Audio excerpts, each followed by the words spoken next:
কেউ একজন বেশ একটা ভালো কথা বলেছে জানেন তো, ব্যক্তি নয় ব্যক্তিত্বের প্রেমে পড়ুন।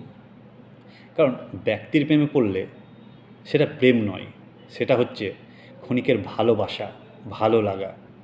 আর ব্যক্তিত্বের প্রেমে পড়লে সেটা হচ্ছে প্রকৃত প্রেম, যেটা চিরস্থায়ী। কিন্তু এখন প্রশ্ন হচ্ছে, ব্যক্তি আর ব্যক্তিত্ব এই দুটোকে আলাদা কী করে করবেন, কী করে বুঝবেন? তারও উত্তর বলে দেওয়া হয়েছে। এই ধরুন, কাউকে আপনি একটু ভালোবেসে একটা গোলাপ দিলেন, ঠিক গোলাপটা দেওয়ার 1 মাস পরে আবার তার কাছে গোলাপটা ফেরত চাইবেন।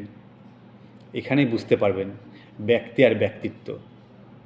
যে আপনাকে ভালোবাসে সে সেই গোলাপটি আর আপনাকে ফেরত দিতে পারবে না, কারণ আপনি গোলাপটা দেওয়ার পরের দিনই সে গোলাপটাকে ফেলে দিয়েছে। কারণ সে গোলাপটা তো শুকিয়ে গেছে, সে গোলাপের তার কাছে আর কোনো মাহাত্ম্য নেই। কিন্তু যে আপনাকে প্রকৃত ভালোবাসে, সে দেখবেন সেই গোলাপটিকে তার ভালোবাসার ডায়েরি অথবা তার ভালোবাসার বইয়ের ভিতরে বেশ যত্ন সহকারে রেখে দিয়েছে। সে দেখবেন ঠিক আপনার গোলাপটি আপনাকে দেখাতে পারবে কী অবস্থায় আছে।